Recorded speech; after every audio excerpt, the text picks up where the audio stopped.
하나님 말씀은 사무엘상 12장 6절에서 15절 오늘 큐티 본문입니다. 사무엘이 백성에게 이르되 모세와 아론을 세우시며 너희 조상들을 애굽 땅에서 인도하여 내신 이는 여호와시니라.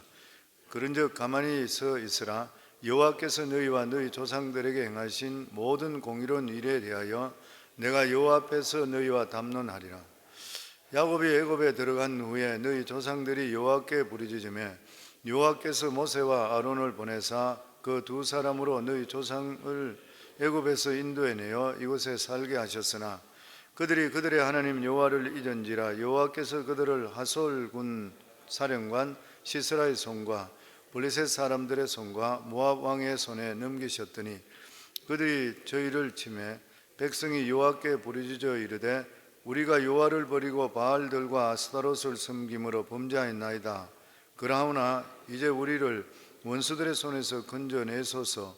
그래하시면 우리가 주를 섬기겠나이다 하며 여호와께서 여룻바알과 베단과 입다와 나 사무엘을 보내사 너희를 너희 사방 원수의 손에서 건져내사 너희에게 안전하게 살게 하셨거늘 너희가 암몬 자손의 왕 나하스가 너희를 치러 om을 보고 너희의 하나님 여호와께서는 너희의 왕이 되심에도 불구하고 너희가 내게 이르기를 아니라 우리를 다스릴 왕이 있어야 하겠다 하였도다. 이제 너희가 구한 왕 너희가 택한 왕을 보라. 여호와께서 너희 입에 왕을 세우셨느니라. 너희가 만일 여호와를 경외하여 그를 섬기며 그의 목소리를 듣고 여호와의 명령을 거역하지 아니하며 또 너희와 너희를 다스리는 왕이 너희의 하나님 여호와를 따르면 좋겠지만은 너희가 만일 여호와의 목소리를 듣지 아니하고 여호와의 명령을 거역하면 여호와의 손이 너희의 조상들을 치신 것 같이 너희를 치실 것이라. 아멘. 미국의 풋볼 팀 중에 내셔널 팀, 아메리카 팀이라고 하는 팀이 있습니다. 그게 달라스 카우보이죠. 달라스 카우보이인데 이 달라스 카우보이스가 이렇게 아메리카 팀이라는 이름을 갖게 됐던 그런 이유가 뭐냐면 승률이 너무 좋고 수많은 사람들이 그 팀들에 환호를 했습니다. 그런데 이 달라스 카우보이스 팀의 첫 번째 헤드 코치가 누구였냐면 탐 랜들이라는 그런 코치인데 아주 이 남침내 교단에 속해져 있던 신자로서 신실하고 참 신앙이 좋은 그런 분이었습니다. 이 달라스 카우보이 팀이 생긴 게 1960년도에 생겼는데 1960년도부터 1988년도까지 29년 동안 29시즌까지 29년도까지 그 코치를 하면서 슈퍼볼을 2번을 승리했고 그리고 NFC 챔피언십이 5번 승리하고 아마 디비전 챔피언이 13번인가 어쨌든 간에 20번 이상씩을 계속적으로 승리 시즌을 하면서 미국에 있는 왜냐하면 사람은 누구든지 간에 이기는 사람 편에 서 있습니다. 그러니까 이기기에 계속되고 되니까 그게 환호하기 시작하는 거예요. 그러면서 이 달라스 카우보이스 팀이 아메리카 팀, 내셔널 팀. 그래서 그 말이 꼭 그 텍사스에 있는 사람들만 달라스 팀을 좋아하는 것이 아니라 미국 전역에 있는 사람들이 팬들이 많아지면서 자기들이 그 팀을 선호하기를 시작했던 것이에요. 이 탐 란드리가 이런 말을 했습니다.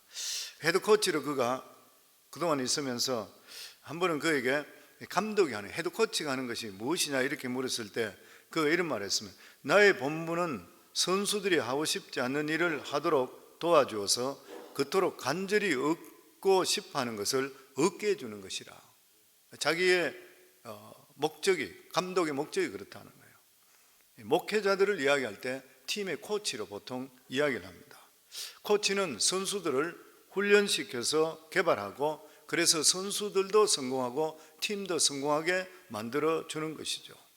이 목회자에게 가장 중요한 사명이 뭐냐면 선수들을 스스로 깨닫게 해주고 훈련시키고 개발돼서 믿음의 사람으로 살아가게 함을 통해 성도들도 승리의 삶을 살도록 해주고 하늘나라도 확장시키는 그런 일을 하는 것이죠. 성경에 나오는 사사나 그리고 선지자들도 마찬가지인 것입니다. 그들의 가장 큰 사명이 뭐냐면은 이스라엘 백성들을 훈련시켜서 자기들이 누군지 깨닫게 하는 정체성을 알게 하고 그리고 그들은 하나님 백성답게 살게 되고 그들이 그렇게 삶을 통해 하늘나라를 확장시키는 것이요.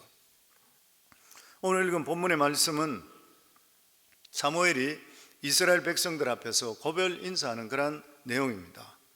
이 사무엘이 사사로에서 직분을 은퇴해야 되겠다고 생각한 이유가 뭐냐면 이스라엘 백성들이 왕을 요구했기 때문에 왕으로 실제로 요구한 대로 왕이 세워졌기 때문인 것이에요. 지금까지 이스라엘은 사사가 다스렸습니다. 여기 사사라고 하는 것은 이스라엘 백성들에게 하나님의 말씀을 가르치는 일종의 목회자인 것이에요.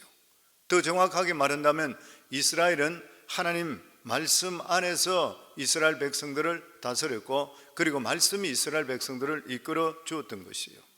그러니까 사사들은 이 하나님 말씀을 가르치게 될 때는 이 가르침을 받았던 이스라엘 백성들은 그 말씀을 받아들여서 그 말씀에 순종하면서 자기들이 스스로 자기 삶을 살아가는 것이에요. 이게 오늘날의 교회의 원리와 똑같은 것입니다. 교회는 세상적인 권위로 교회를 다스리는 것이 결코 아닌 것이죠. 오직 목회자는 성도들에게 하나님 말씀을 가르침을 통해서 각자가 그 말씀을 받아들이고 그리고 자기 자신들이 그 말씀을 받음을 통해 스스로 하나님 백성되고 주인의식을 갖게 함을 통해서 하늘나라를 확장시키는 것이요. 사무엘은 선지자적인 그러한 사사였습니다. 그러니까 지금까지 이스라엘을 다스려 온 것은 사람의 생각이나 권위가 아니라 하나님의 말씀이었습니다. 그러나 이스라엘 백성들은 하나님의 말씀이 불안정하다 이렇게 생각했어요. 불안하다 생각했습니다. 그렇기 때문에 인간들 중에서 주위에 있는 다른 나라들과 마찬가지로 왕을 세워달라 이렇게 했던 것이에요. 다시 이야기하면 이스라엘 안에서 말씀과 정치를 구별하자는 것이에요. 그러니까 말씀이 다스리는 신정국가에서 이제 왕이 다스리는 왕정체제로 가기를 원했다는 것입니다. 실제적으로 그 당시로 일반적으로 볼 때 일리도 있는 그런 말이었던 것이죠. 왜냐하면 하나님 말씀을 좋아하는 사람은 하나님 말씀이 전부가 될 수 있습니다. 그러나 신앙적으로 성숙하지 않는 그러한 사람은 지나치게 하나님 말씀 중심적이 되면 답답하게 보이는 것이에요. 그리고 불완전하게 보일 수가 있게 되는 것이에요. 교회 안에도 신앙적으로 성숙한 분이 있고 그렇지 않는 그러한 분들이 있습니다. 한편에는 믿음적으로 생각하고 결정하고 또 다른 한편으로는 세상적인 것이 많아 세상적으로 결정하려고 하는 그러한 사람, 교회 안에서도 보면 믿음적인 사람은 믿음으로 결정하고 세상적인 사람은 세상적인 생각을 가지고 결정하려고 하는 것이요. 그래서 교회에서 사람을 세울 때 신앙을 보지 않고 능력 위주로 세우다 보면 교회는 반드시 문제가 생기게 되어 있는 것이요. 그래서 이런 의미에서 강력한 리더십 중심으로 인간적인 일을 하는 것이 세상적으로 볼 때는 더 발전해 보일 수도 있는 것입니다.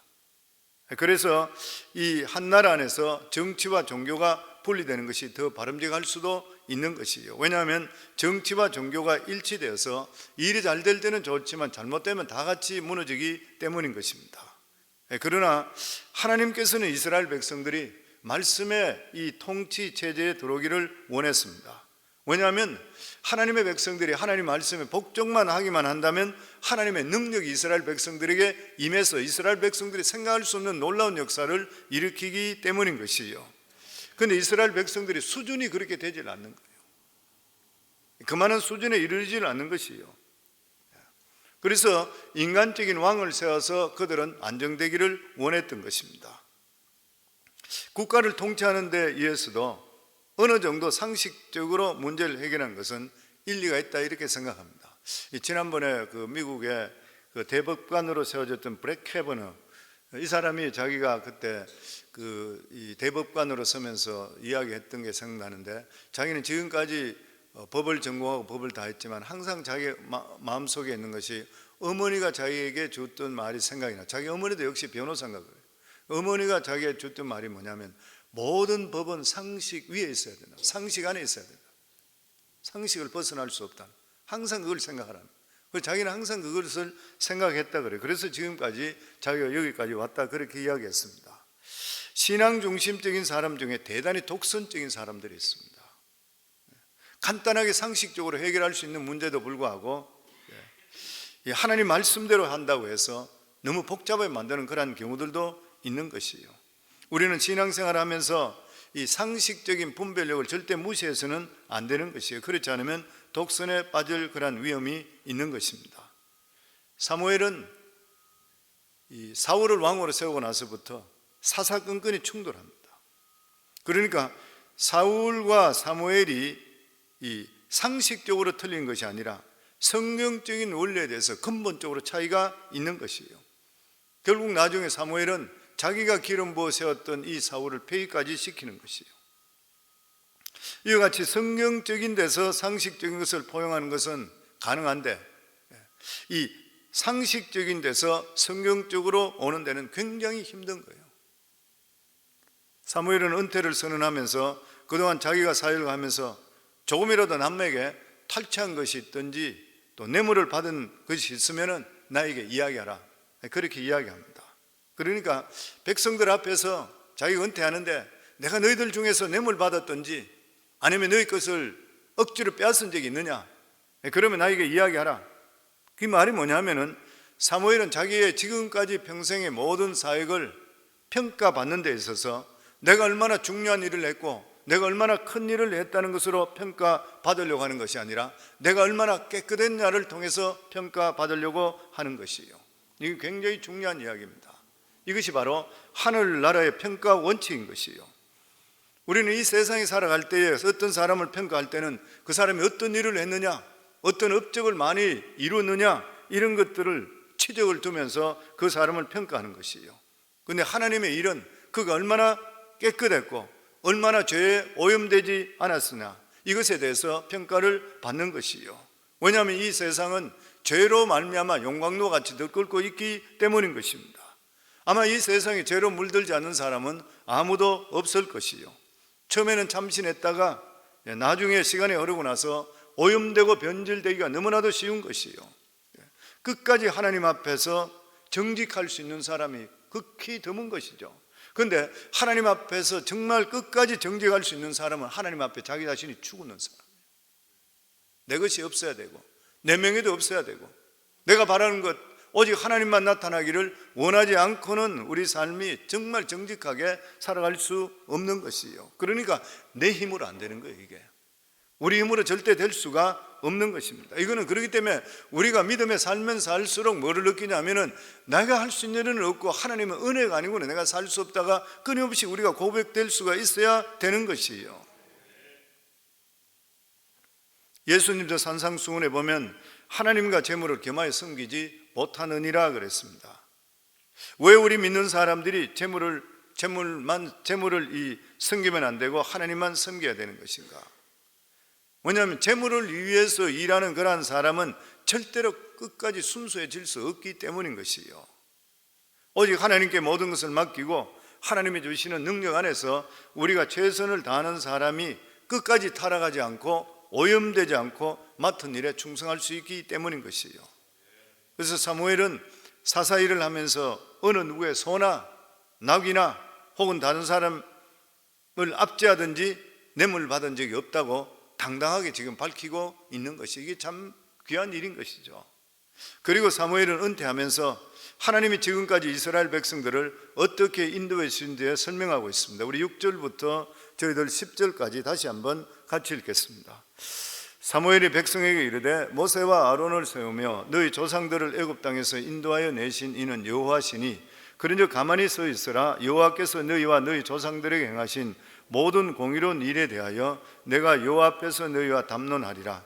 야곱이 애굽에 들어간 후에 너희 조상들이 여호와께 부르짖으며 여호와께서 모세와 아론을 보내사 그 두 사람으로 너희 조상들을 애굽에서 인도해내어 이곳에 살게 하였으나 그들이 그들의 하나님 여호와를 잊은지라. 여호와께서 그들을 하솔 군 사령관 시스라의 손과 블레셋 사람들의 손과 모압 왕의 손에 넘기셨더니 그들이 저희를 치매 백성이 여호와께 부르짖으되 우리가 여호와를 버리고 바알과 아스타를 섬김으로 범죄하였나이다. 그러나 이제 우리를 원수들의 손에서 건져내소서. 그래 하시면 우리가 주를 섬기겠나이다 하며 지금까지 이스라엘 백성들이 어려움이 없었던 것이 아니라는 것이에요. 애굽과 시스라와 모압과 블레셋 사람들의 고통을 많이 받았습니다. 그런데 이렇게 어려움을 당했던 이유가 뭐냐면 하나님을 버리고 우상을 섬기는 거예요. 근데 그럴 때마다 그들은 하나님께 부르짖음을 통해 구원을 받게 되었습니다. 그래서 본문에 보면 부르짖는 말이 두 번이 나와요. 8절에 보면 야곱이 애굽에서 돌아온 후에 너희 조상들이 여호와께 부르짖으며, 10절에 보면 백성이 여호와께 부르짖어 이르되. 다시 말해서 이스라엘 백성들은 안전장치를 하나 뒀던 것이요, 그것이 뭐냐면은 하나님 앞에 죄를 지으면 하나님과 다른 민족을 통해서 이스라엘 백성들을 압제하는, 징계하시는 거예요. 지금까지 이스라엘 백성들이 어려움을 당했던 그러한 이유는 우상을 섬겼기 때문인 것이요, 그럴 때마다 그들은 괴로움을 당할 때마다 하나님께 부르짖음을 통해 구원을 받게 되었던 것이요. 그러니까 지금까지 자기들은 어려운 일이 생길 때마다 자기들 삶 속에 회개할 것이 있다고, 그렇기 때문에 하나님께서 어려움을 준다 이렇게 생각하기 때문에 부르짖기만 하면 되는 것이요. 그런데 이제는 너희가 왕을 세움을 통해서 이러한 안전장치를 꺼버리려고 한다는 거예요. 그래서 사무엘은 14절부터 우리 15절 마지막으로 다시 한번 같이 읽습니다. 너희가 만일 여호와를 경외하여 그를 섬기며 그의 목소리를 듣고 여호와의 명령을 거역하지 아니하며 또 너희와 너희를 다스리는 왕이 너희 하나님 여호와를 따르면 좋겠지만은, 너희가 만일 여호와의 목소리를 듣지 아니하고 여호와의 명령을 거역하면 여호와의 손이 너희 조상들을 치신 것 같이 너희를 치실 것이라. 이 사무엘은 이스라엘 백성들이 그들 스스로 힘을 합치면 어려움을 이길 수 있다 이렇게 생각하는 데 대해서 굉장히 우려를 하는 것이에요.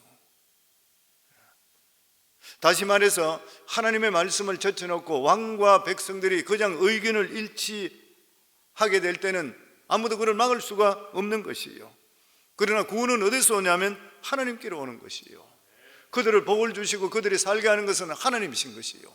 너희들이 인간적으로 아무리 의뢰한다고 되는 일이 결코 아니라고 하는 것입니다. 그러니까 사무엘이 지금 이야기하는 것은 이스라엘 백성들이 지금 가지고 있는 너희들의 힘이나 뭐 이런 것들은 어린아이 수준밖에 되지를 않는다는 것이에요. 왜냐하면 왕이 있다 하더라도 왕도 죄인인 것이고 어린아이 수준밖에 되지 않는다고 하는 것이에요. 너희들의 가장 필요한 것이 뭐냐면 부지런히 하나님 말씀을 살피는 것이에요. 그러면 말씀 안에 하나님께서 길을 주시고 능력을 주신다고 하는 것입니다.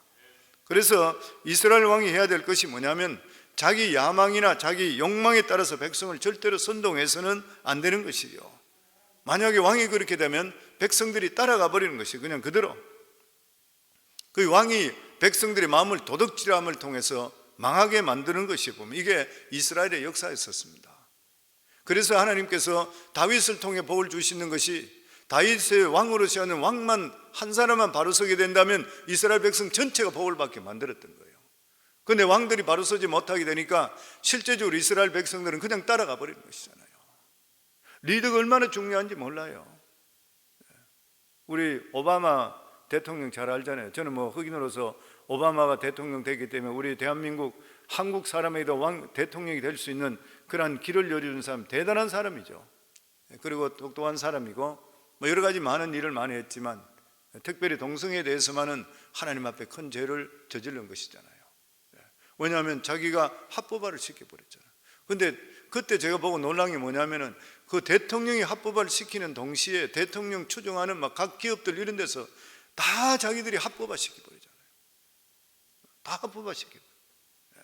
한 사람의 리더가 너무너무나 중요한 그런 일인 것이에요, 보면. 그러면서 여기 사무엘은 만약 너희가 하나님 말씀을 거역하게 될 때는 하나님의 손이 너희 조상들을 치신 것 같이 너희를 치실 것이라. 하나님이 치신대. 그런데 하나님께서 치신다 말씀의 뜻은 의도적으로 백성들을 치는 거 아닌 것입니다. 내버려 두는 것이에요. 그냥 내버려 둬요. 내버려 두는 것이 자체적으로 치는 거예요. 다시 이야기하면 하나님께서 우리를 보호해 주시던 보호막에서 벗어나 버리는 거예요. 그게 치는 것이에요. 왜냐하면 우리 믿는 사람 주위에는 항상 공격하려고 있는 악한 것들이 진치고 있습니다. 사탄 마귀 세력들이 그냥 진을 치고 있는 것이에요. 우리가 말씀을 멀리한다, 그 말 뜻이 뭐냐면 하나님의 방어막을 뚫고 바깥으로 탈출하는 것 똑같아요. 그러면 하나님 보호하심을 받을 수가 없는 것입니다. 그 이스라엘 백성들에게 중요한 것은 왕이 있느냐 없느냐 혹은 안정된 제도가 있느냐 없느냐 하는 것이 아니라 하나님 말씀을 붙드느냐 아니냐가 중요한 것이요. 오늘 우리가 세상에 살아가면서 세상을 돌아보면은 하나님 말씀만 붙들면 도저히 살 수 있을까 이렇게 생각될 때가 많이 있습니다. 세상 사람들은 얼마나 머리가 좋고 얼마나 노력하고 있는 것이요. 거기에 비해서 우리들은 보면 새벽에도 나와서 하나님께 기도해야 되지요. 우리가 여러 가지 시간적으로 하나님께 많이 드리게 되지요. 경쟁적으로 볼 때는 힘든 때가 너무나 많이 있습니다. 거기다 실력도 우리가 부족할 때가 너무나 많이 있는 것이요. 세상의 원리는 사람의 욕망을 부추기는 것이요. 자기가 하고 싶은 거 마음대로 해보라는 그런 것이요. 그러나 하나님 방식은 뭡니까? 욕망을 자꾸 죽이는 것이요. 우리는 아무것도 할 수 없게 되는데 바로 그때에 나는 할 수 없고 하나님은 할 수 있습니다 했을 때 하나님께서 우리 속에 역사해 주시게 되어 있는 것이요. 그래서 상식적으로 하나님 말씀대로 살면 안 되는 것이요. 그런데 이상하게 하나님 백성은 살아가게 돼 있어요. 어제도 우리 성도님 만나서 그런 이야기도 하면서 예수 믿고 오랫동안 믿으면 세월이 지나 보면은 하나님께 우리 살 걸 다 준비해 주시는 거예요.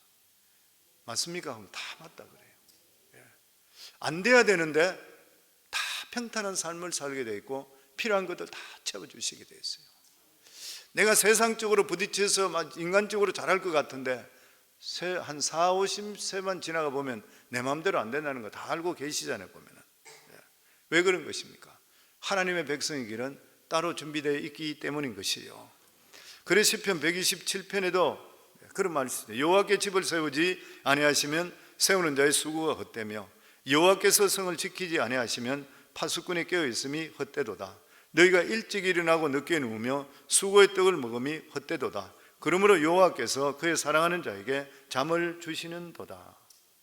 잠언 16장 3절에 보면 너희 행사를 여호와께 맡기라. 그리하면 내 경영이 이루어지리라. 우리가 알아야 될 것은 하나님의 경영과 인간의 경영이 다르다고 하는 것이요. 인간의 경영은 인간의 머리로 노력으로 하지만 하나님의 경영은 모든 것을 하나님께 그냥 맡기는 거 되는 것이요. 다시 말하면 하나님께 맡긴다는 것은 하나님 앞에 내 생각을 포기하는 것이요. 그냥 포기하는 것입니다. 하나님께서 우리들에게 각자 다른 계획을 가지고 계시는 것입니다. 하나님의 계획이 무엇입니까? 우리 자신들을 변화시키는 계획인 거예요. DNA를 바꾸는 그러한 경영인 것이죠. 새가족반 지난 주일날 할 때 우리 청년 보고 우리 새가족 반원들도 어느 분도 계시지만 청년에게 자네의 비전이 뭔가 내가 이렇게 물으니까 하는 이야기가 부자 되는 겁니다 그러더라고요. 충분히 이해될 수 있죠.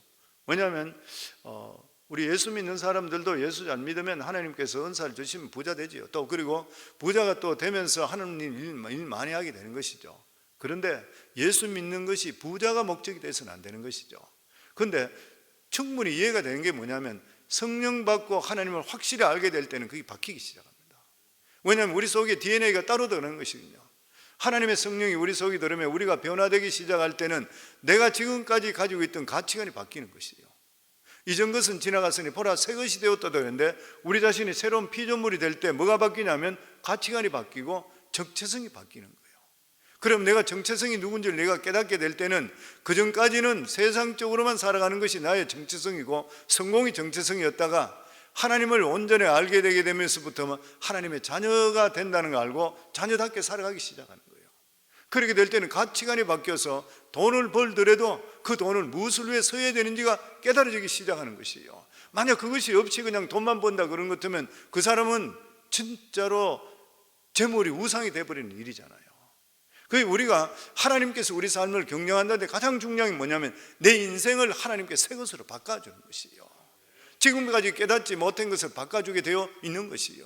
그 사무엘이 지금 이스라엘 백성들에게 너희들은 왕이 있으면 다 될 것 같다고 생각하는데 왕도 별 볼 일 없는 인간이다. 그리고 왕이 잘못 서게 될 때는 너희도 같이 망하게 되는 것이다. 너는 어떤 일이 있다 하더라도 하나님을 절대로 잊지 말고 하나님 말씀 중심적으로 살아라, 그 말씀인 거예요. 그래서 사랑하는 성도님들, 우리들 살아갈 때 누가 주위에서 아무리 좋은 것을 준다 하더라도 하나님 말씀에 벗어날 때는 거부할 수 있기를 주의 이름으로 축원합니다. 내가 아무리 떼돈을 버는 일이 있더라도 하나님 보실 때 기뻐하지 않는 일인 것 같으면 막을 수 있으셔야 돼요. 그럴 때 하나님께서 우리 삶을 복을 주시게 되어 있는 것이요. 왜냐하면 하나님은 어제나 오늘이나 영원토록 동일하신 하나님이시고 살아계신 하나님이시기 때문인 것이요. 오늘 새벽에 오신 우리 사랑하는 성도님들, 우리가 예수 믿고 구원받고 은혜 속에 사는 만큼 더 귀한 일이 있겠습니까? 이제는 더욱더 하나님 말씀적으로 살아 우리 자신의 삶을 내가 경영하는 것이 아니라 하나님께 모든 것을 맡김을 통해 그리고 말씀대로 살아서 하나님께서 우리 삶을 경영해서 우리 인생이 정말 멋있는 인생으로 변화될 수 있기를 주의 이름으로 축원합니다.